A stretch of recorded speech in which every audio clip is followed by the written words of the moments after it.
I wanted to talk with you about the Russian attack on Kremenchuk, on the shopping mall in Kremenchuk. And I want to call that attack an act of terror, but not as a moral condemnation, but as something specific. I think we're looking at 1 to 2 dozen people dead, approximately 3 dozen people missing, and dozens of people injured as I record this video. But I want to give a political analysis of what's going on. What you, I think, might helpfully start with is a very important three-way distinction about political acts, and particularly political acts at a time of war. And a great colleague of mine, Raymond Goyce, many years ago made a three-way distinction, which I think is entirely convincing, between 3 types of success of a political act. First of all, an act can have political imagination. It can be a very creative step that is an out-of-the-box step to take. First. Secondly, a political act can have good political judgment. And a central feature of good political judgment that I think descends to us even from the writings of Thucydides well over 2,000 years ago is the idea that the actors anticipate what will be the practical but also the deliberative and emotional impact of whatever action it is that they take. So it's a kind of way of, to some extent, looking into the future politically. And the third component of success is ethical. Is this act morally good or is it morally abhorrent? So you see, you can have a very creative act, an act with great political judgment too, that is morally abhorrent. And a good example of that might be, of course, the terrorist attack of September 11th. Because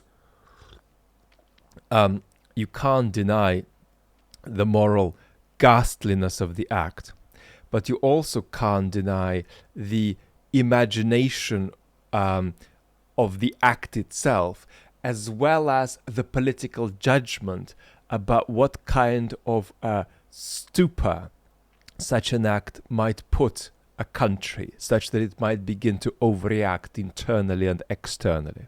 And that's very much part of the logic of an evil act of terror that works well.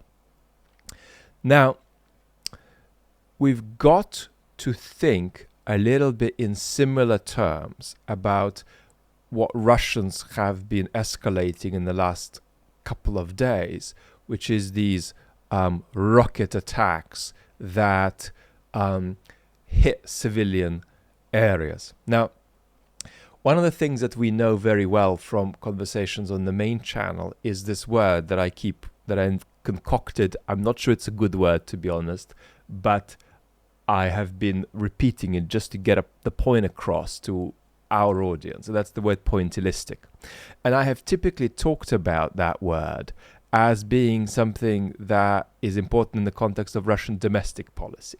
So we have talked about pointillistic repression. We've talked about pointillistic authoritarianism. That's to say, something isn't really allowed by the state, but most people who do it get away with it, but a few people are picked upon and bad things happen to them. And then, of course, there are totalitarian versions of this as well.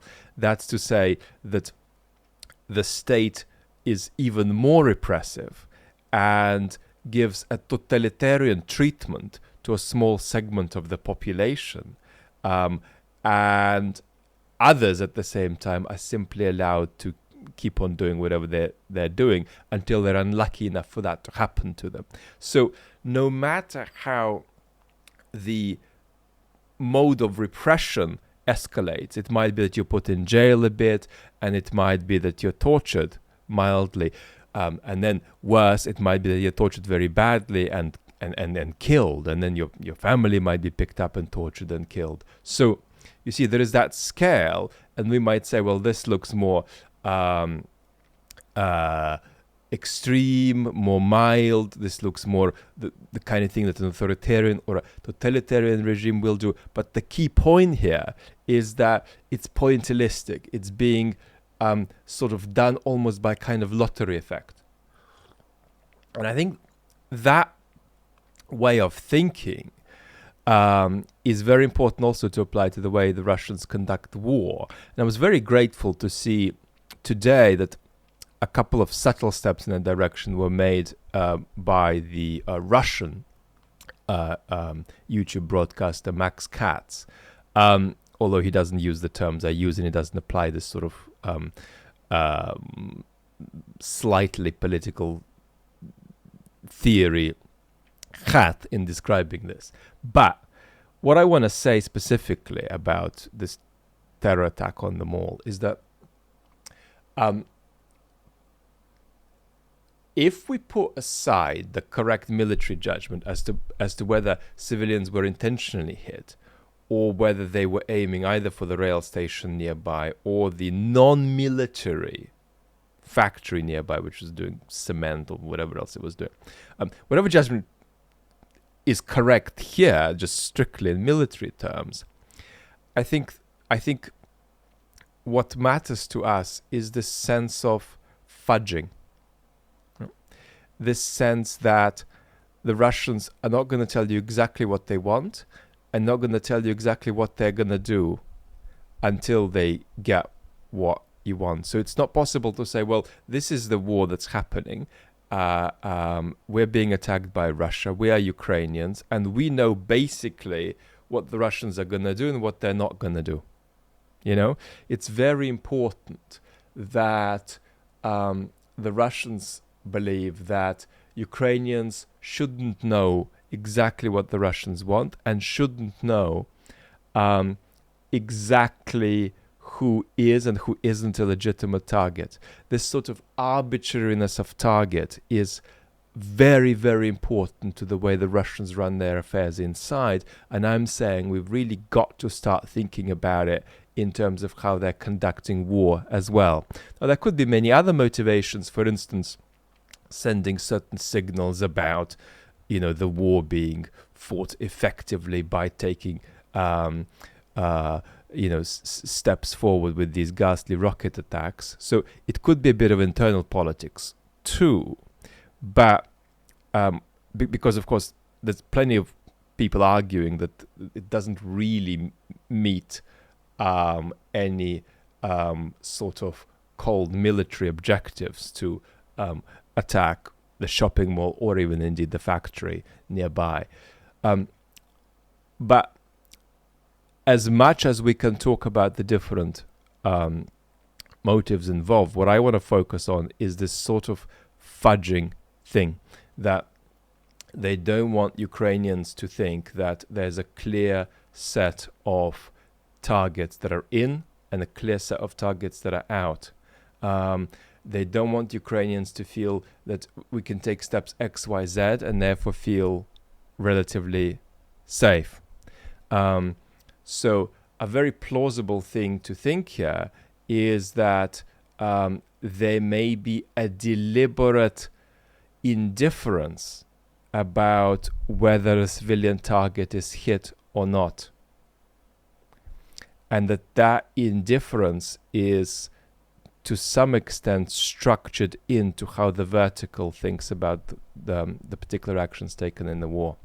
And we've said something like this about the poisoning of Alexei Navalny, and several people have noted that that's a possibility too, including Mikhail Khodorkovsky, the Russian dissident, that when they were poisoning Navalny, they may have been thinking he might die good, he might be disabled good, he might make a full recovery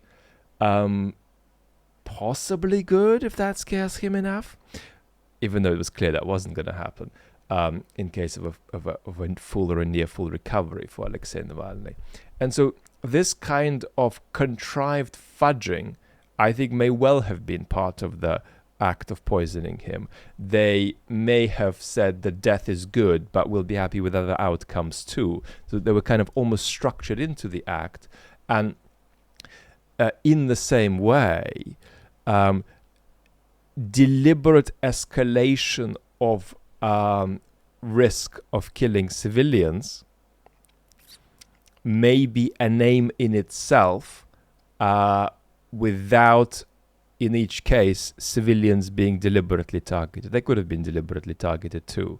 But either way, this idea of making that line chaotically blurred to induce terror and uncertainty in the Ukrainian people, that line between what's going to be a legitimate target and what's not, you can't ever have that clarity because there are always going to be accidents, and this is a grey territory.